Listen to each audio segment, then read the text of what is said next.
요한복음 14장부터 16장까지는 예수님의 마지막 세상을 떠나시기 전에 제자들에게 주신 유언의 말씀입니다. 그래서 이 말씀을 예수님의 고별 설교라고 말합니다. 우리는 지난주에 15장 전반부의 내용을 통해서 은혜를 받았습니다. 포도나무의 비유입니다. 나는 참 포도나무요, 너희는 가지니.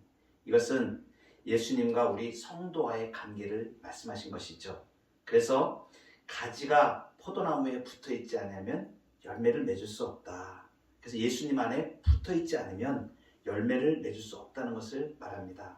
그런데 예수님께서는 우리를 가지 삼으셔서 예수님의 은혜를 공급하여서 아멘. 이 땅에 하나님의 은총 가운데 살아갈 수 있도록 열매를 맺을 수 있는 사람으로 우리를 부르신 거죠.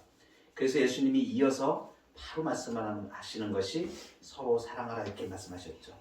참 특이합니다. 포도나무의 비유를 말씀하시면서 사랑해라.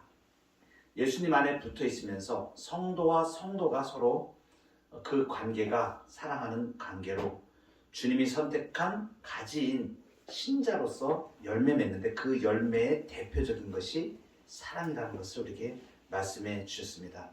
이 사랑은 우리가 자력으로 생산해내는 것이 아닙니다. 아멘. 사실은 예수 그리스도의 사랑이 우리 심령 가운데 물밀듯이 넘쳐 아멘. 아멘. 하나님의 사랑이 우리 가운데 가득 차게 되어지면 아멘. 우리가 하나님을 닮아가는 자로 필연적으로 그 사랑의 모습이 드러나게 되는 성도의 삶을 말하는 것입니다. 아멘. 예수님을 믿고 우리 자아가 살아있으면 결코 사랑이 일어나지를 않습니다. 그런데 예수님을 믿고 십자가에 내 자아를 내려놓고 내 자신을 깨트리고 그래서 예수 그리스도를 영접하고 그분을 따라가는 삶을 살다 보면 우리도 모르게 성령이 인도하시는 대로 사랑의 삶을 살아갈 수 있습니다. 그리고 이어서 이제 오늘 아주 독특하게 예수님이 말씀하시는 것이 무엇이냐면 오늘 15장의 이제 마지막 부분, 이 부분은 성도와 세상과의 관계를 말씀하십니다. 예수님께서 오늘 말씀하시는 것은 한마디로 말씀드리면 세상이 너희를 미워한다라는 것입니다. 세상이 성도를 미워한다. 아주 독특하죠. 무슨 말씀이냐면 성도는 세상으로부터 미움을 받는다는 것이에요. 예수님의 고별 설교 중에 이 땅에 계시는 동안에 이제 마지막으로 제자들에게 말씀하시는데 이 말씀을 하시는 굉장히 깊은 이유가 있습니다. 그것은 뭐냐면 우리가 예수님을 믿고 살아가는 이 삶 자체가 완전히 세상과는 다른 길임을 말씀하시는 거예요. 아멘. 그러니까 우리가 생각하지 못한 그러한 일들을 미움을 세상으로부터 받게 되는데 이 말씀을 우리가 감성적으로나 상식적으로 생각하는 것과는 참 많이 다릅니다. 우리는 생각할 때 내가 먼저 사랑하고 내가 먼저 섬겨주고 내가 바르게 살면 세상도 우리를 본받아서 바뀔 것이라고 생각합니다. 그런데 그렇지 않다는 것을 지금 예수님이 말씀하시는 거예요. 우리의 기대는 우리가 사랑하고 우리가 섬기고 우리가 예수님을 따라가면 세상도 우리를 따라서 그렇게 바뀔 것이라고 생각하는데 오히려 정반대로 세상은 성도를 미워한다는 말씀을 예수님이 지금 하시는 거예요. 도대체 성도가 예수님을 믿게 되면 세상은 왜 예수님을 믿는 성도를 미워하는 것일까요? 이유가 있습니다.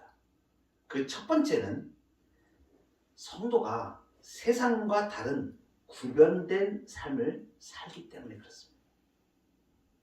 19절에 보면 너희가 세상에 속하였으면 세상이 자기의 것을 사랑할 것이나 너희는 세상에 속한 자가 아니요 도리어 내가 너희를 세상에서 택하였기 때문에 세상이 너희를 미워하느니라. 딱 한 가지 가장 중요한 이유가 예수님이 우리를 세상 가운데서 뽑아내셔서 예수님을 따라서 살게 하셨기 때문에 그래서 세상이 우리를 미워한다고 지금 예수 말씀하시는 거예요. 이 말씀이 가지는 의미는 이렇습니다. 친구하고 같이 잘 놀았어요.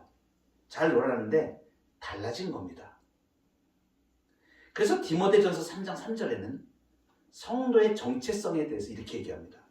우리도 전에는 어리석은 자요, 순종하지 아니한 자요, 속은 자요, 여러 가지 정욕과 행락의 종노릇한 자요, 악독과 투기를 일삼은 자요, 가증스러운 자요, 피차 미워한 자였으나, 이렇게 말합니다. 이랬던 우리의 모습이 우리 구주 하나님의 자비와 사랑하심으로 예수 그리스도를 알게 되고 중생의 씻음과 성령의 새롭게 하심으로 우리가 새 사람이 되었습니다. 아멘. 그런데 세상과 다른 구별된 삶을 이렇게 사는데 세상이 성도를 미워하는 거예요. 여기서 우리가 구별된 삶을 산다는 것은 단지 행동이 몇 가지가 바뀌고 선한 행위 몇 가지가 바뀌고 그래서 그런 게 아닙니다. 보다 근본적으로 삶에 대한 전체적인 태도와 삶의 지향점이 바뀌어버린 것을 말합니다. 아멘. 인간으로서 지향하는 가치관 자체가 바뀌어버립니다. 아멘. 그래서 우리가 지금 세상에서 바라봤던 세상에 소망을 두었던 것들이 다 무의미하게 우리는 이제 알게 되었고 아멘. 예수 그리스도 외에는 소망이 없는 것을 우리의 유일한 희망이 우리의 유일한 위로가 사나 죽으나 예수 그리스도인 것을 우리가 알고 따라가기 때문에 아멘. 근본적으로 우리의 삶의 태도와 가치관이 다 바뀌어버린 사람들. 그래서 전 인격적인 변화를 가져오기 때문에 그렇습니다. 예를 들어서 말씀드립니다. 지난번에 어떤 간증하시는 우리 권사님 중에 예수님 믿기 전에 화투를 좋아해가지고 이렇게 사람들하고 같이 화투도 치고 했던 권사님이 계십니다. 재밌죠? 그럼 그것은 혼자 하는 것이 아니라 여러 사람과 같이 몰려서 하지 않습니까? 그도 어느 순간에 내가 거기서 발을 빼려고 딱 그럽니다. 아, 나 이제 예수님 믿고 내가 가만 보니까 이렇게 험한 삶, 이런 쾌락을, 세상 쾌락을 쫓아서 세상 재미를 쫓아서 하는 것, 이거 옳지 않아. 이렇게 생각하고 내가 안 하려고 합니다. 그러면 같이 모여서 그렇게 노름을 하고 했던 사람들이 좋아합니까? 안 좋아합니다. 그리고선 예수 믿더니 이상하게 변했다 그러고 욕하고 왜냐하면 자기들하고 안 놀아주니까. 이런 일들이 많이 벌어지게 됩니다. 구체적으로 사회 가운데서는 아주 정직한 자기 업무를 잘하는 은행 직원이 있었습니다. 뇌물도 받지 않고 예전에 그런 일도 많았죠. 사람들에게 대출해주는 어떤 조건으로 돈을 받기도 하고 이런 일도 있습니다. 공무원들도 그런 일들을 많이 합니다. 만약에 그런 자리에 있던 사람이 같이 어떤 사람으로부터 뇌물을 받고 이렇게 아무 양심의 가책도 없이 그리고 그것이 융통적인 것처럼 이렇게 삶을 살아왔던 사람이 예수님을 믿고 보니까 아, 이거 하나님이 기뻐하시지 않는 것이구나. 이건 자동적으로 예수 믿는 사람은 죄라는 것이 딱 들어올 때 자동적으로 성령께서 깨닫게 하시기 때문에 아, 이건 안 돼. 이 길을 가면 안 돼. 이것을 알게 됩니다. 성령께서 자동적으로 알게 하십니다. 양심의 가치를 갖게 하시고 죄된 일을 하려고 하면 깨닫게 하시고 모를 때도 있습니다. 몰라서 죄를 지을 때도 있습니다. 그러나 성령께서 이제 이것을 깨닫게 하셔요. 아, 이렇게 하면 안 되지. 그래가지고 같이 그동안에 잘 이렇게 뇌물도 받고 일도 편의를 봐주고 그 융통성 있게 보통 그렇죠. 어떤 뇌물을 받으면 혼자만 먹습니까? 아닙니다. 여러 사람이 같이 나눠 먹습니다. 그러니까 뭐 상납하기도 하고 관행적으로 우리나라에 그런 일들이 얼마나 많이 있습니까? 그러니까 사업하시는 분들을 보면 거기에 익숙해져 있는 분들은 뇌물을 또 주는 거 좋아하는 분들이 계세요. 아니, 돈이면 다 통해. 우리나라 사회가 그런 구석이 많아. 지금은 이제 많이 그래도 밝아지고 그러한 제어하는 장치들이 많이 생겨서 다행입니다. 이렇게 정말 하나님이 싫어하시는 그러한 길을 죄를 짓는 길을 막 가다가 내가 돌아서가지고 아, 나 이제 이거 안 해. 예수 믿게 됐어요. 예수 믿으니까 이건 도무지 내가 양심상 이렇게 하면 안 돼. 나 안 하겠습니다. 따르면 같이 하던 사람들이 너는 참 아주 잘 좋은 길을 선택했구나 이렇게 박수 쳐주지 않습니다. 미워합니다. 왜요? 자기에게 들어오는 유익이 끊겨버리고 소득이 끊겨버리고 수입이 끊겨버리지 않습니까? 그러니까 비난하고 꼬투리 잡아가지고 음해하려고 그러고 이렇게 못나게 만듭니다. 융통성도 없는 바보 같아요. 저 사람 예수 믿더니 자기만 옳은 척하네. 융통성 없고 바보 같고 꽉 막힌 사람. 이것이 무엇을 말하냐면 세상이 성도를 미워하는 것을 말합니다. 왜 그럴까요? 악을 행하는 자마다 빛을 미워하여 빛으로 오지 아니하나니 이는 그 행위가 드러날까 함이라고 말씀하십니다. 그래서 세상 사람들은 예수를 믿는 사람들이 예수님을 믿고 자기를 부인하고 생명의 삶을 사는 이런 성도들을 보면 이제 세상은 박수치고 환호하는 게 아니라 불편해합니다. 대적합니다. 세상이 추구하는 그 삶의 원리와 안 맞기 때문에 그렇습니다. 그래서 예수 안에서 경건하게 살고자 하는 자를 핍박합니다. 근데 외부에서 당하는 건 좀 그래도 덜 아파요. 그런데 가족 중에 그러한 일을 당하면 너무나 힘이 듭니다. 특별히 우리나라는 제사를 지내는 집이 굉장히 많이 있습니다. 유교와 불교와 짬뽕이 돼가지고 조상을 섬기고 하는 그러한 일들이 가문 대대로 내려오는 그러한 가정이 많습니다. 예수님을 믿고 보니까 그거 전부 귀신한테 절하는 거고 사탄을 섬기는 거고 그건 아닌데 하나님이 가장 싫어하시는 건데 그래서 안 하려고 마음을 먹습니다. 그런데 주변 식구들이 가만둡니까? 그렇지 않습니다. 핍박합니다.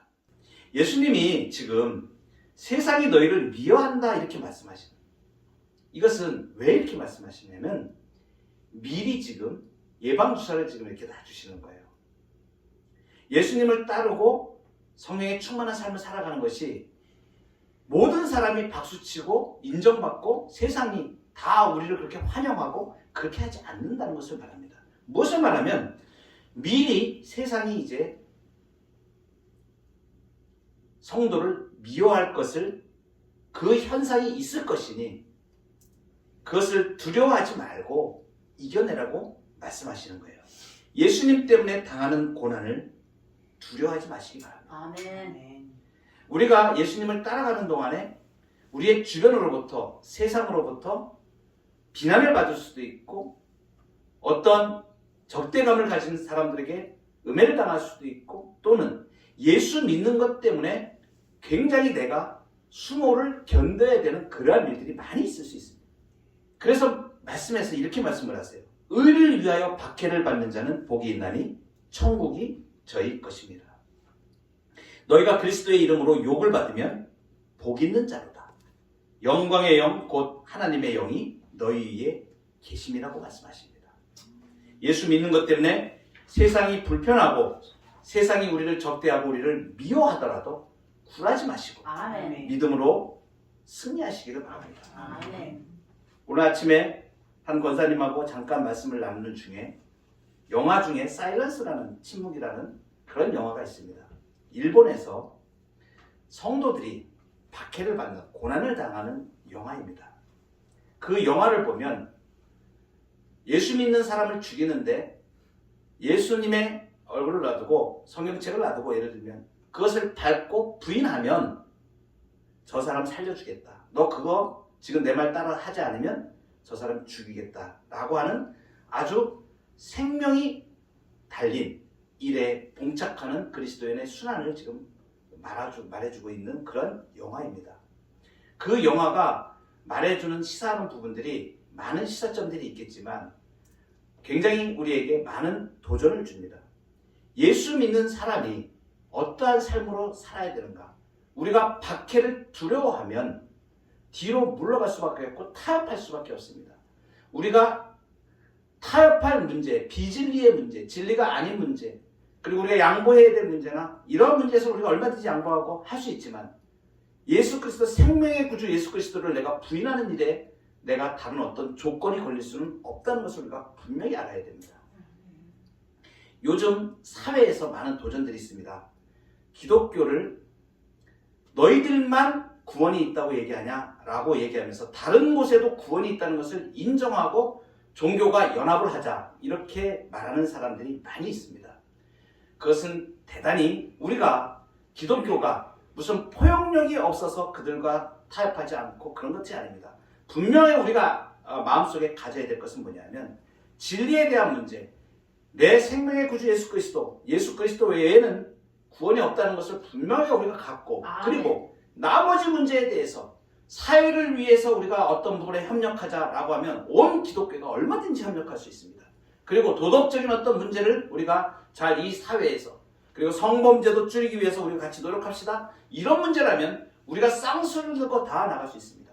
그러한 조건이 되어지는 가운데 연합이 가능한 것이지 우리의 가장 중요한 진리 예수 그리스도를 내어놓고 연합하거나 타협하거나 할 수 있는 것은 절대 없습니다. 이것을 우리가 명심하고 정말로 예수님이 지금 마지막 고백 설교를 하면서 마지막으로 제자들에게 세상이 너희를 미워한다. 내가 너희들을 뽑아서 예수의 사람으로 만들었기 때문에 미워한다라는 것을 우리에게 미리 말씀하시는 것입니다. 또 한 가지는 예수님을 믿는 성도들을 세상이 미워하는 이유가 있습니다. 그것은 뭐냐면 이 세상의 죄를 드러내기 때문에 그래요.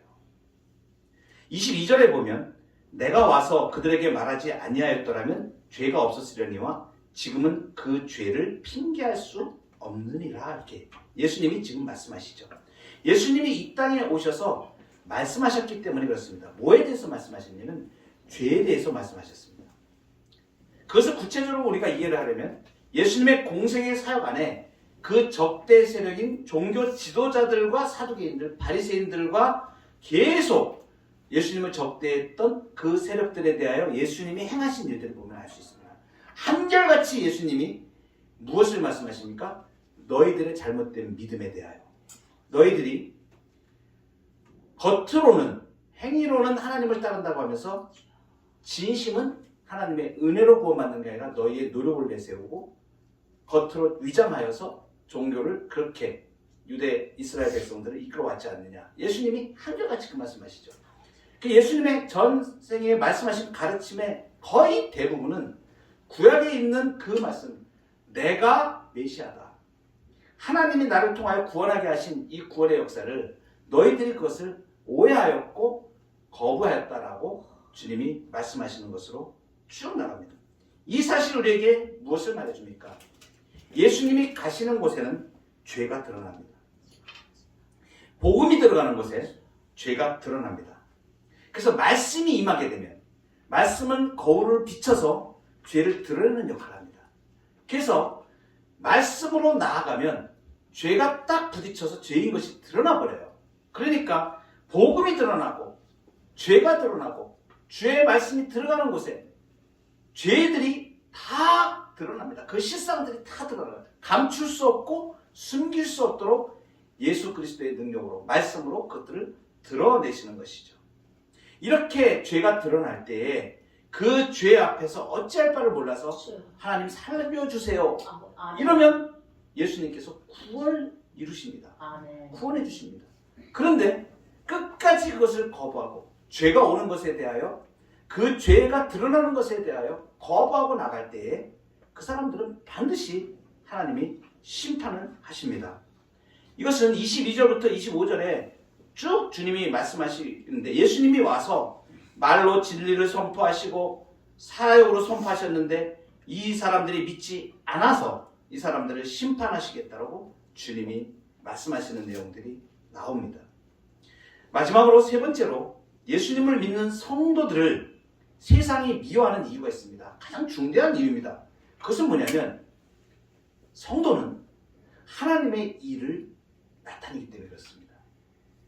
24절에 보면 내가 아무도 못한 일을 그들 중에서 하지 아니하였더라면 그들에게 죄가 없었으려니와 지금은 그들이 나와 내 아버지를 보았고 또 미워하였도다. 이 말씀이 뭐냐 하면 예수님이 하나님의 일을 하셨다는 것을 말하는 거예요. 예수님이 하나님의 일을 하셨다. 대표적으로 안식일에 병든 자를 고쳐주시죠. 바리새인들이 다 떼거지로 덤벼듭니다. 왜 율법을 어기느냐. 자기들의 법으로 미드라시에 정한 법으로 안식일에 예수님이 병든 자를 고쳐준 걸 트집 잡아가지고 말씀에 어긋났다라고 정죄합니다. 안식일에 선한 일을 행하는 것과 그렇지 않은 것 어느 것이 옳겠느냐. 이렇게 예수님이 말씀하시면서 예수님이 직접 사역을 일으키시는 거죠. 안식일에 병든 자를 고쳐주셨어요. 이것은 무엇을 말하냐. 예수님이 사역을 통해서 하나님의 일을 드러내는 거예요. 그러니까 어떤 일이 일어나면 하나님이 나타난다는 걸 말하는 거예요. 하나님이 드러나신다는 걸 말하는 거예요. 그래 하나님의 뜻대로 그 일이 이루어진다는 것을 말하는 거예요. 이것은 무엇을 말하면 오늘 예수 그리스도를 따르는 우리 성도들, 교회가 하나님의 일을 한다는 것을 말해요.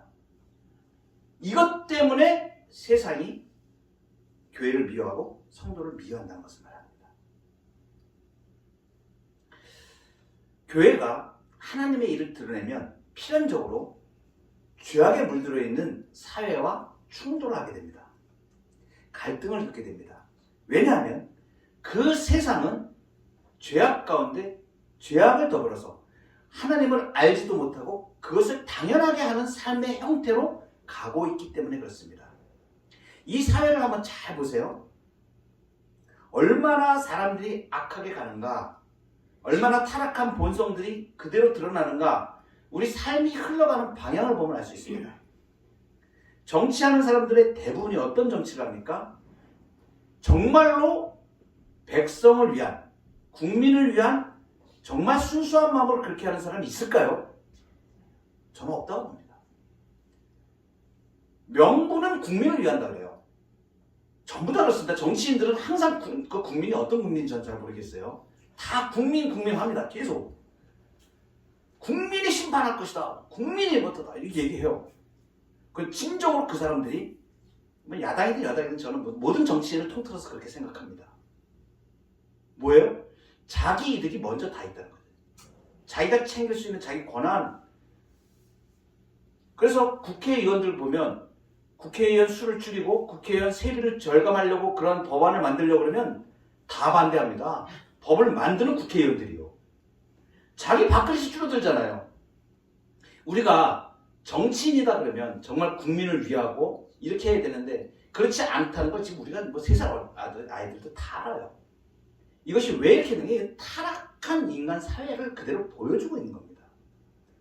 그래도 그나마 하나님이 제어를 하셔서 악한 대로 가지 않고 어느 정도는 그래도 하나님이 제도를 통해서 이런 것을 이 나라가 건강하게 운영될 수 있도록 최소한의 하나님이 그 악이 득세하지 못하도록 붙잡고 계시고 그렇게 하셔서 그나마 지금 이 사회가 굴러가고 있는 것이지 정말 인간이 부패한 대로 그냥 내버려 두면요 못 삽니다. 못 살아요. 그 정도로 이 사람들이 부패한 것입니다. 여러분 교회가 이 일을 감당해야 돼요.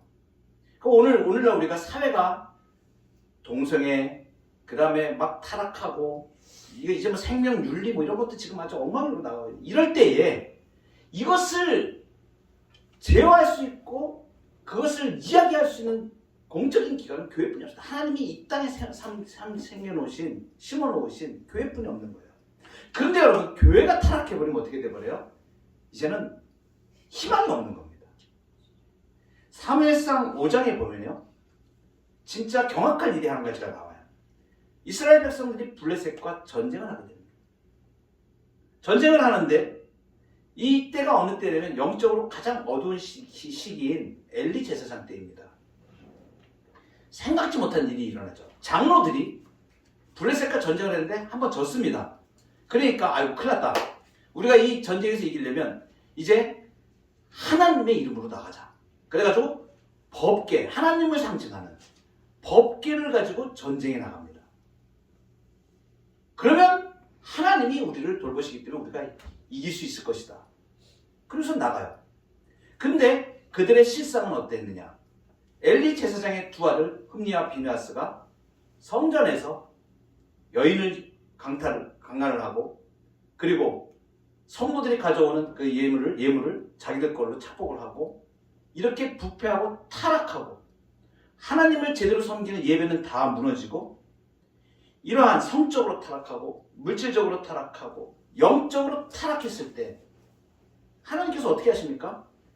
블레셋에서 싸우는데 법궤를 가지고 나갔는데 법궤를 빼앗겨 버립니다. 한번 생각을 해보세요. 법궤 그러면 하나님의 명예가 달려있지 않습니까?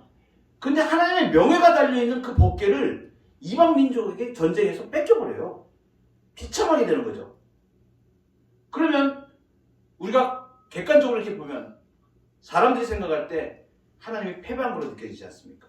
그죠? 하나님께서 자신의 이름, 명예가 달린 그 법궤를 블레셋 민족에게 뺏기게 하시면서까지 하나님이 원하시는 게 무엇인가? 이스라엘 백성들 너희들 회개하지 않으면 안 된다라는 걸 말씀하십니다. 빼앗긴 법궤는 지금 오늘 무엇을 우리에게 상징하면 형식주의와 그리고 종교적 형식주의, 성장주의, 물질만능주의 여기에 빠져가고 있는 교회들에게 경각을 주는 말씀이에요. 아멘. 그거 가지면 너희들 망한다라는 걸 보여주시는 거예요. 근데 마치 그와 같이 오늘날도 우리가 교회가 경건의 능력을 잃어버리고 교회가 예수님의 그 말씀을 그대로 드러내지 않으면 이런 현상들이 일어나는 것을 말하는 거예요. 그 대표적인 현상이 무엇이냐면 말씀이 왜곡되어지고 말씀이 변질되어지고 교회가 경건을 잃었을 때 나타나는 가장 중요한 현상, 사회적으로 이단이 득세하게 됩니다. 여러분 지금 우리 한국의 현실 한번 보세요.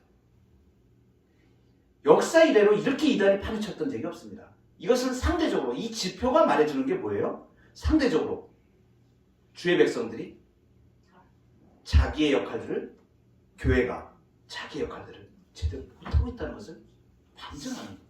정말 우리가 안타까워해야 되고 우리가 각성해야 되고 주님의 은혜를 구해야 됩니다. 아멘. 물론 시대는 시대마다 하나님께서 멸망받을 자들을 그렇게 이단들이나 비진리에 몰입하게 해서 정말 가리고 그들의 눈을 영안을 가리고 그런 일들이 있겠지만 그러한 현상들이 일어나는 것은 어떤 면에 있어서 우리 교회 입장에서는 성도들은 각성할 수 있는 우리가 하나님의 뜻을 더 바로 정말로 하나님이 원하시는 하나님이 보기를 원하시는 그러한 교회의 모습으로 나아가야 됩니다.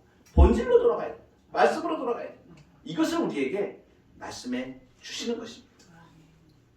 오늘 세상이 우리를 미워하는 하나님의 일을 드러내기 때문에 교회가 하나님의 일을 드러내기 때문에 그래서 미움받는 것은 오히려 우리가 제대로 하고 있다. 아멘. 우리가 정직하게 하고 있다. 아멘. 우리가 하나님의 말씀대로 하고 있다. 이러한 현상을 반증할 것도 있습니다. 반증할 수도 있습니다. 세상이 우리를 미워하면 미워할수록 우리는 하나님의 말씀과 은혜 가운데 잘 서고 있다는 것을 우리가 알 수 있다는 것입니다. 여러분, 오늘 예수님이 고별 설교로 말씀하십니다. 유언처럼 말씀하시는 거예요. 세상이 너희를 미워한다. 미움받는 성도이지만 영광의 길을 주님을 바라보며 인내로 믿음의 길을 걸어가는 저와 여러분 되기를 주의 이름으로 축복합니다. 아멘.